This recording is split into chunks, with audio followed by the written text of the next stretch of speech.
आगे बढ़ेंगे। एक बड़ी खबर, बड़ी जानकारी आ रही है, उसका रुख यहाँ पर कर लेते हैं। तो बड़ी खबर, बड़ी जानकारी इस बीच आपको बताने जा रहे हैं।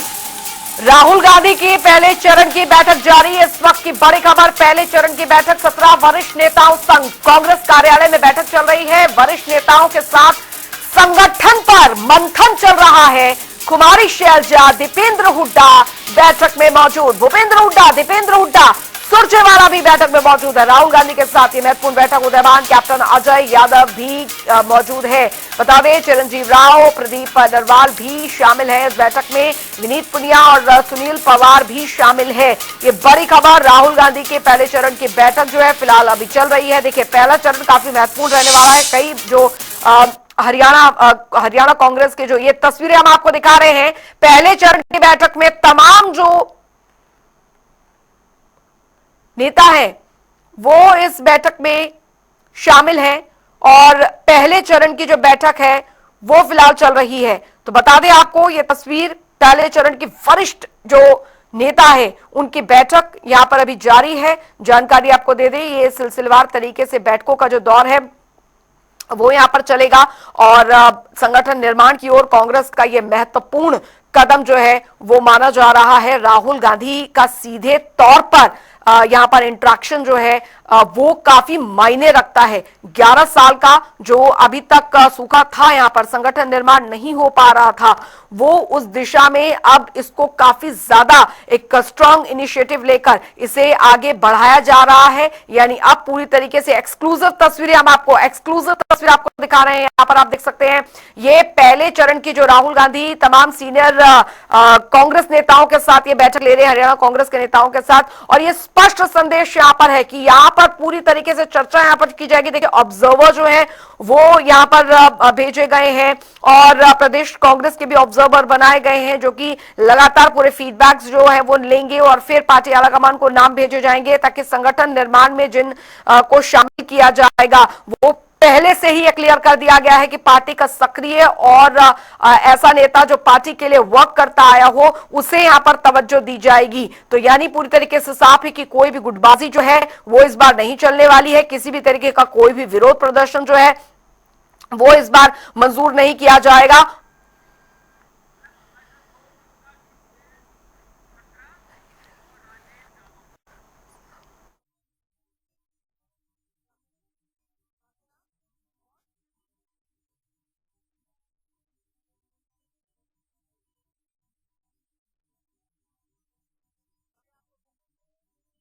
आपको दिखा रहे हैं, तस्वीरों को देखकर आप साफ देख सकते हैं कि किस तरीके से जो सीरियसनेस है वो यहाँ पर देखने को मिल रही है।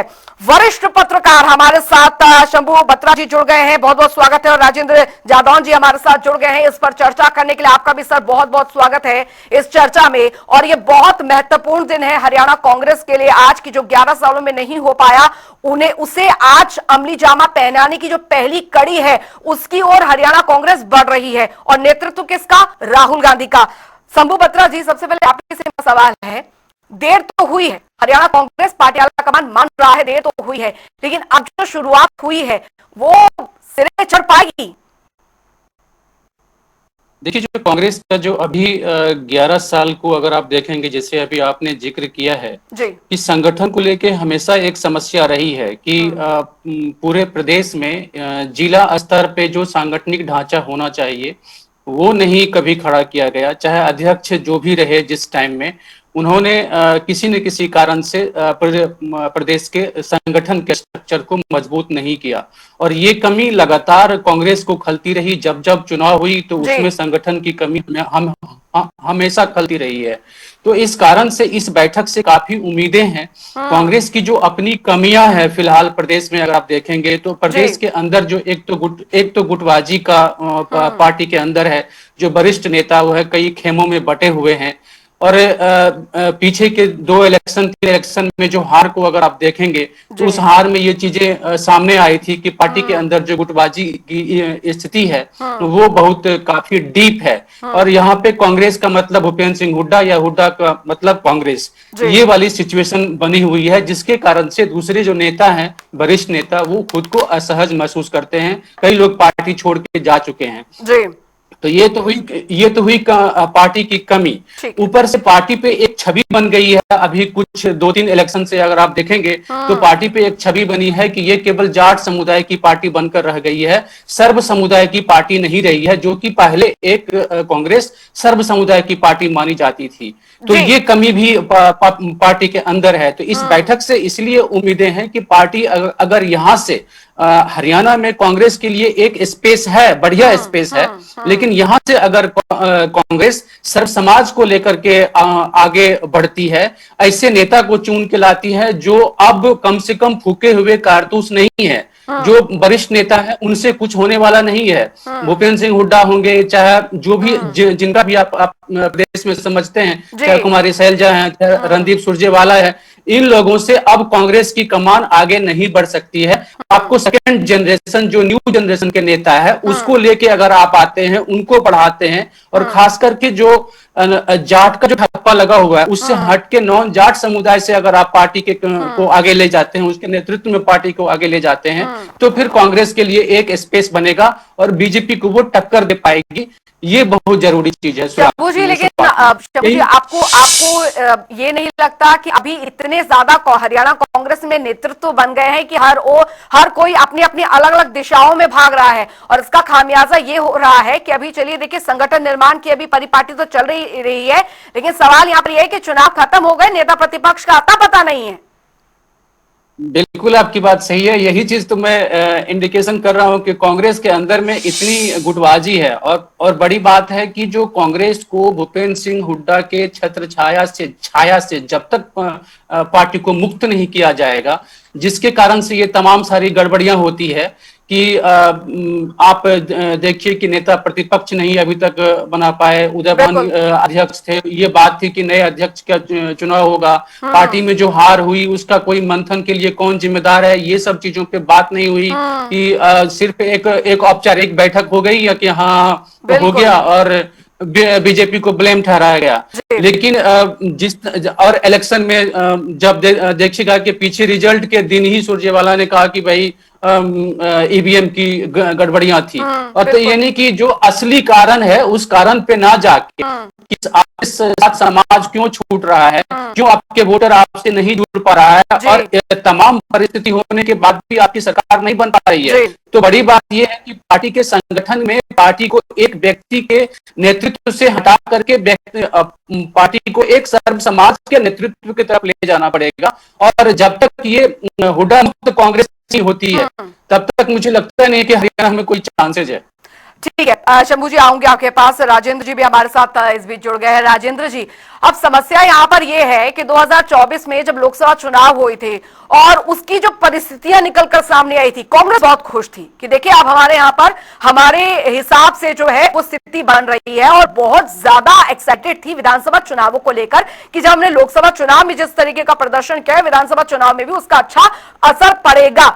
लेकिन जो हुआ उससे कांग्रेस शायद अब ये आत्ममंथन जो है उस दौर में आ गई है कि अब देखिए वक्त है, अगर कांग्रेस की लहर है तो उसे बनाना भुनाना पड़ेगा, और शायद यही वजह है कि इस चुनाव के बाद, इस रिजल्ट के बाद राहुल गांधी पूरी तरीके से एक्टिव हो गए हैं, कम से कम हरियाणा में तो झंडा गाड़ पाए इसका। नहीं, देखिए ऐसा है कि कांग्रेस में सबसे बड़ी समस्या तो अभी अनुशासन की है। हरियाणा तो है ही, और भी प्रदेशों में अनुशासन को लेकर एक बड़ी समस्या बनी हुई है। कई पावर सेंटर बन गए पार्टी के अंदर, वो अपने अपने तरीके से जो है अपने नेतृत्व को आगे बढ़ाना चाहते हैं और अपने समर्थकों को देखना चाहते हैं, वो अपनी ही सारी जो है ना व्यवस्था अपने अनुसार कर लेना चाहते हैं। तो वहाँ जो है सेंट्रल लीडरशिप का जो रोल ही काफी दिखाई नहीं देता कि केंद्रीय नेतृत्व भी है और अनुशासन भी है। अनुशासन अगर होगा तो मैं समझता हूं कि पार्टी मजबूत होगी, लोगों के बीच में एक संदेश जाएगा कि पार्टी मजबूत है, एकजुट होकर काम करने की स्थिति में, सरकार चलाने की स्थिति में। अब यह है कि गुटों में बटी हुई पार्टी को लोग भी उतनी गंभीरता से नहीं लेते और एक दूसरे को नुकसान पहुंचा देते हैं। हरियाणा में 2024 के लोकसभा चुनाव में उनको 10 लोकसभा सीटों में से 5 लोकसभा सीट मिली, और उसके हिसाब से जो गणना की जा रही थी उसे लग रहा था कि कांग्रेस जो है विधानसभा चुनाव में भी बहुमत हासिल करने वाली। लेकिन वो जो कांग्रेस का कयास था और जो उत्साह था वो एकदम ठंडा हो गया जब चुनाव परिणाम आए। फिर वो एक दूसरे पर दोषारोपण करने का सिलसिला शुरू हुआ, फिर कोई दूसरी तकनीकी बातें आई, कुछ ईवीएम का मुद्दा भी आ गया। लेकिन सबसे पहली शर्त तो ये है कि कांग्रेस को जो है एकजुट होना चाहिए। लंबे समय से करीब 10-15 साल से संगठन की कमी है, जिला लेवल पर कोई इकाइयां नहीं है, ब्लॉक लेवल पर नहीं थी। अब देखते हैं कि संगठन सर्जन का जो अभियान ये केंद्रीय नेतृत्व ने शुरू किया है, राहुल जी आए हैं, तो किस तरह से वो जो है जिलों में इकाइयां बनाते हैं और गुटबाजी को लेकर जो एक दूसरे का पैर खींचने की जो प्रवृत्ति को हरियाणा में आम हो गई थी, उसको किस तरह से नियंत्रित कर पाते हैं। पहले भी जो है दिल्ली में बैठक हो चुकी है, उस बैठक में अभी राष्ट्रीय अध्यक्ष मल्लिकार्जुन खड़गे भी थे, राहुल गांधी भी थे और भी नेता थे। तब ये है हरियाणा के कांग्रेस लीडर्स को ये लगातार कहा गया था कि अनुशासन बनाए रखिए और एकजुट रहिए, लेकिन इसके बावजूद भी वो एकजुटता नहीं दिखाई दी। अब देखते हैं कि किस तरह से एकजुटता बनती है, संगठन का किस तरह से गठन होता है, निचले स्तर पर संगठन किस तरह से पहुंचता है और किस तरह से मजबूती आती है। तो आगे के लिए जो है आने वाली जो राजेंद्र जी, आपको लगता है कि पहले और अब में परिस्थितियां बदली हैं क्या? क्योंकि अभी भी तो पार्टी के अंदर से इसी तरह के सुर निकल रहे हैं कि पार्टी के कुछ नेता हमें आगे नहीं बढ़ने देते, पार्टी आलाकमान से मिलने ही नहीं देते, हमारी राय आगे नहीं रखने देते। अब पहले और अब में बदला क्या है, यही तो समझ नहीं आ रहा। परिवार के सदस्य बढ़ते जा रहे हैं, लेकिन विचार सबके अभी भी अलग अलग हैं। नहीं, निश्चित तौर पर अभी कोई ज्यादा गुणात्मक परिवर्तन नहीं आया कि स्थितियां बहुत बदल गई हों, ये कहा जा सके कि संतोषजनक स्थिति है। लेकिन अब ये है कि राहुल जी ने फैसला किया कि संगठन जो है खड़ा किया जाए। हरियाणा को वो करीब से देख ही रहे हैं, लगातार देखते हुए उन्होंने अभी प्रभारी भी बदले, तो हरिप्रसाद जी आगे। अब देखते हैं कि वो किस तरह से सबको एकजुट करते हैं, एक सूत्र में कैसे जो है ना बिखरे हुए दानों को, जो बिखरे हुए पार्टी के नेता हैं उनको एक सूत्र में कैसे जोड़ने का काम करते हैं। यही एक नेतृत्व का कौशल होगा जो राजनीतिक कौशल की उम्मीद की जाती है। मुझे लगता है कि वो कोई ना कोई फॉर्मूला इस तरह का निकालेंगे कि सबको समझाइश देंगे, सबको संतुष्ट करेंगे और सबकी अपनी भूमिका करके वो पार्टी को आगे बढ़ाने का फॉर्मूला तो यहाँ पर तब फिक्स होगा ना जब एक मंच पर हर गुट जो है वो एक साथ आकर खड़ा होगा, जो चुनावों से पहले चुनावी रैलियों में तो दिखता नहीं। अब चलिए आज साथ आए हैं तो शायद उम्मीद यहाँ पर यही जताई जा रही है कि कुछ नया होने वाला है हरियाणा कांग्रेस में। शंभू बत्रा जी, अब ऐसी बात नहीं है कि पहले पर्यवेक्षक जो है वो नहीं बनाए गए या पहले संगठन निर्माण के लिए कोई कवायद शुरू नहीं की गई, लेकिन जो शुरू की गई थी उस दौरान जो सिर्फ टोवल की स्थिति देखने को मिली हरियाणा कांग्रेस में संगठन निर्माण को लेकर, जो खींचतान की स्थिति देखने को मिली, वो बहुत अहम है। और मुझे लगता है कि शायद या तो उसे सीख लेके आगे बढ़ा जा रहा है या ये जो मनभेद जो निकलकर सामने आ रहे हैं अक्सर कई बार मंचों में, उसे पहले खत्म करने के लिए राहुल गांधी आ रहे हैं और तभी सिलसिलेवार तरीके से बैठ के ले रहे हैं। देखिए, आपके सवाल में ही ये पूरा जवाब भी है कि कांग्रेस की स्थिति में बहुत बेहतर कोई जो पहले का रहा है उसमें कुछ है नहीं। स्थिति हमेशा जो रही है वो गुटबाजी की रही है और कवायद नहीं की गई है नेतृत्व से, ऐसी बात नहीं है। दिल्ली में बुलाकर बाकायदा राहुल गांधी ने सभी कांग्रेसी नेताओं को संदेश दिया था कि आप सभी एकजुट रहेंगे, चुनाव से पहले भी। और जब रैली हुई, जब चुनाव प्रचार हुआ तो सब अपने अपने खेमे में गए, एक नेत्री निकली ही नहीं थी। तो ऐसे बहुत सारी चीजें थी कांग्रेस के अंदर जो कि अभी पहले की स्थिति में और अब बहुत परिवर्तन नहीं आया। और इस बैठक से मुझे कुछ साथी तो ऐसे थे जो कुछ इस गुटबाजी के चलते पार्टी भी छोड़ गए, ये घराना छोड़ गए, दूसरी जगह आशियाना बना लिया। बिल्कुल आपकी बात सही है कि कुछ लोगों ने पार्टी छोड़ दी, इस वजह से लगा कि हमारी कोई उम्मीद अब नहीं है इस पार्टी में आगे बढ़ के, खास करके एक व्यक्ति के रहने के सिचुएशन में। राहुल गांधी को देखना पड़ेगा कि अगर कांग्रेस को यहाँ पे रिवाइव करना है तो फर्स्ट तो जितने भी वरिष्ठ नेता है सबको मार्गदर्शक मंडल में डालो। अब उनसे बहुत कुछ होने वाला नहीं है, क्योंकि वो अपने फितरत को बदलने वाले नहीं है। राजनीति को वो समझने को तैयार नहीं है। वो या तो व्यक्तिवाद में घुसे हुए हैं, या परिवारवाद में घुसे हुए हैं, या जातिवाद में घुसे हुए हैं। तो ये जो वरिष्ठ नेता 4-5 नेता है, इनको आपने 4-5 इलेक्शन में देख लिया है, तो अब कम से कम इनको आप मार्गदर्शक मंडल में डालिए। और जो सेकंड जनरेशन के लीडरशिप हैं, चाहे वरुण मुलाना हो या उस तरह के बहुत सारे लीडर्स हैं कांग्रेस के अंदर में, जो सेकंड लाइन के लीडर हैं, उनके नेतृत्व में आप कांग्रेस को दीजिए, आगे बढ़ाइए और सर्व समाज सभी तरह के वर्ग से अपना लीडरशिप क्रिएट करिए। और खास करके अभी आपने देखा कि लोकसभा चुनाव में बढ़त के बावजूद अगर विधानसभा में कांग्रेस को शिकस्त मिली, तो उसका कारण यही था कि जो बीजेपी ने बहुत ही टैक्टिकली चुनाव को बीजेपी बनाम हुड्डा कर दिया। बिल्कुल, अगर यही चुनाव बीजेपी बनाम कांग्रेस चुनाव रहता तो शायद कांग्रेस के लिए चांस बन सकता था, लेकिन चूंकि हुड्डा बनाम बीजेपी हो गया, तो जितने भी नॉन जाट समुदाय थे वो कहीं ना कहीं एकत्र हुए और लगा कि अगर हुड्डा को, और जिस तरह से हुड्डा का बिहेवियर था चुनाव के टाइम में,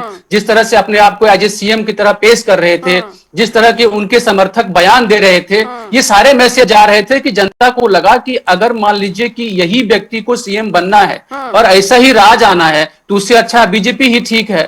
तो तुरंत जनता ने अपना मूड बदल दिया और बीजेपी को पूर्ण बहुमत से, और मुझे अभी लगता है जो सिचुएशन प्रदेश में जातिगत समीकरण बन गया है, उस समीकरण में आगे 10 साल तक बीजेपी को कोई खतरा नहीं है। इसीलिए कांग्रेस को अब कोई भी प्लान बनाए तो नेक्स्ट 10 ईयर के लिए प्लान बनाइए, आप 1934 के लिए प्लान करिए, और उसके लिए बेहतर यह है कि नए नेतृत्व को आप लेके आएंगे तो उनको संगठन में मौका दीजिए। अगर किसी को अध्यक्ष बनाते हैं तो वो डम्मी अध्यक्ष ना हो, अगर भूपेंद्र सिंह हुड्डा को ही अध्यक्ष बनना है तो सीधा उन्हीं को बनाइए। वही तो समझ में नहीं आ रहा, वही तो समझ में नहीं आ रहा कि बीजेपी जैसे सरप्राइजिंग फैक्टर कांग्रेस ला पाती है नहीं।